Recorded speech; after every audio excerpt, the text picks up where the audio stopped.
talked about the totalitarian regimes. Remember, they are with power. So now we're going to look at, now that the world is set, we're going to look at World War II rather, beginning without America. Remember, we are neutral at this time and sitting back and watching all this kind of transpire. There are a couple things that America does in this thing, but really not much, alright? Now, this first little part here, we're going to focus mainly on Hitler. This is Hitler, and people want to say, you know, Hitler was a drug fiend or something like that, and part of that's true, but he was also very meticulous. He had a plan, and it almost worked. So let's look at how his plan is going to begin. Germany comes out, and he realizes that to make his Aryan nation work, they've got to prove themselves in war. That's part of fascism. So he goes out in 1938 and quickly makes a demand. He says, I want the Sudetenland of Czechoslovakia. Now, what the heck is the Sudetenland of Czechoslovakia? If I can get this little thing to go away here in a second. You'll see that the Sudetenland is all of this area here in kind of the dark gray. It's just the outer borders more or less of Czechoslovakia, and they speak German. Hitler is practicing what he calls an Anschluss, and that's getting all the German people together. He did it with Austria, where he was born, and now he's doing Czechoslovakia. He's trying to get all of the German people together, and so he goes and basically outright demands it. Now, to make you understand a little bit about Hitler, I want you to imagine Hitler as a baby. That's a scary thought, isn't it? That's really freaky. But imagine Hitler the baby goes to the store, and we've all been at that store where the kid demands something, and mom or dad says no, and the kid does this number, throws himself on the ground. I call it the two-stomp drop after my niece was really good at it. But at this moment, when they're wailing and snot's coming out and people are looking, you have to decide, you know, are you going to take what people are going to say if you discipline your child and spank that child in the store, or are you going to cave in and give in? So that's what the rest of the world is basically doing at this point. Hitler is saying, I want, right? Czechoslovakia, I want Sudetenland. I don't care, I want it.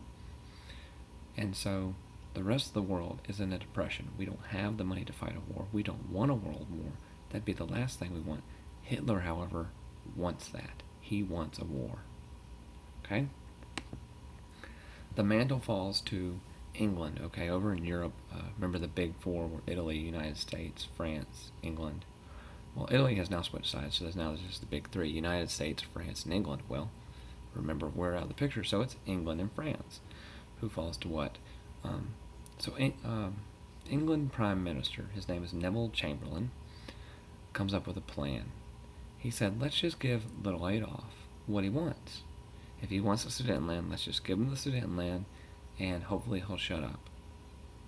Now, what I want you to get here for Neville Chamberlain, he gives in to Hitler's demand about Czechoslovakia. It's spelled for you on the page there, so I'm not going to spell it. And I also want you to get, he proclaimed, I have saved the peace of Europe. He really physically thought he had saved Europe.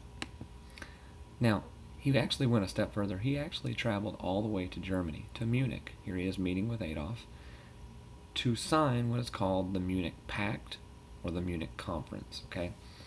So at the Munich Conference, this is just basically where England, via Neville Chamberlain, will give Czechoslovakia to Hitler. So what is that basically saying? He basically gave a country. Now, the really interesting thing, many countries are here representing the pact. Italy's here, France is here, etc. Soviet Union. The country that's left out is Czechoslovakia. They actually call this the Munich Betrayal.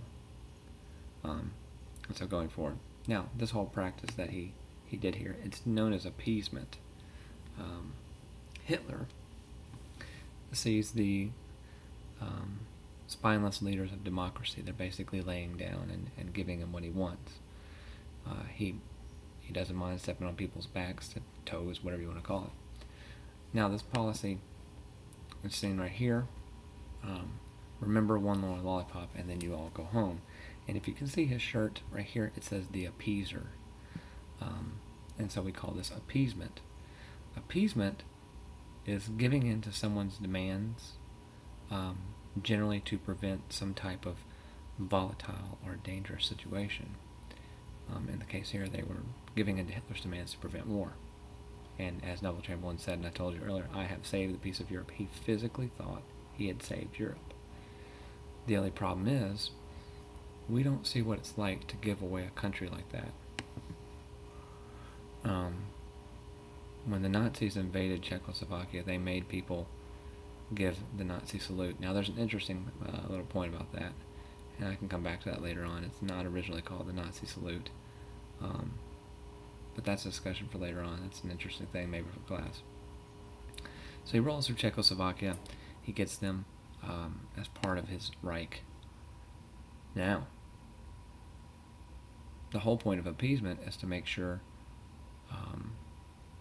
nothing happens. Now the bad thing is, let's suppose little Adolf goes back in the store. He knows what he has to do to get something. And so the next time he goes to the store, what happens? He demands the same thing, correct? Now if you notice here, the Polish corridor, and we have East Prussia. Germany here, right, actually has something called East Prussia that's connected to it, but it's actually divided, and this part here, Allenstein is German, but actually this blue part and also this pink part are part of Poland. So remember, Hitler wants to unite all of his people, correct? And so he goes back to Europe and he says, all right, I want Poland. All of it. And so they're kind of backing off and they're saying, well, what's going on here? If you remember back in World War I, for the Soviets to leave, they had to give the Germans something. This is what they gave them. And so Hitler wants all of Poland. Now, Poland and Czechoslovakia are two of the newest nations after World War I. So they have weak leaders, per se. They have to rely on other people. Now, at this point, Neville Chamberlain has said, no, if you invade Poland, we will have a war. There will be actions taken on you, and there'll be a war. Hitler is not afraid of England. He is not afraid of France. He is, however, afraid of the Soviet Union. So before he can go and invade Poland and start World War II, which is exactly what he wants, he's got to have a sit-down with Stalin. Really, it wasn't them. It was a man named Molotov and a man named Ribbentrop. Those are the foreign ambassadors, I guess. So they sit down and they sign what is called the Nazi-Soviet Non-Aggression Pact. Basically means Hitler will not attack Stalin, and Stalin will not attack Hitler. And so they're going to leave each other alone. What Hitler's done is he's neutralized the biggest army in Europe. He knows they're not going to come after him. So with this now out of the way, you can see they're kind of walking hand in hand. Now, the other thing, as you can see behind their backs here, they have guns. There were ulterior motives behind this. And so I want you to think, as we go through this, why would Stalin want this, etc. Now, the other thing is they did agree that when they invaded Poland, they would split it up. Stalin would get a little part of it there, which he would create a buffer zone to know if Hitler invaded, and Hitler would get the most of it, wanting what he wanted. So at the real truth understanding of the Nazi-Soviet non-aggression pact is, I don't want to fight you until I'm ready to fight you, and you'll know when that is. And so both countries have that mutual distrust, mutual agreement. Right here you need to be able to tell me what's the danger of appeasement, and you need to tell me the purpose of both Hitler and Stalin for signing a pact. When we come back into the next little section here, we'll talk about how Hitler actually invaded Poland, started World War II in 1939, and where we proceed from there.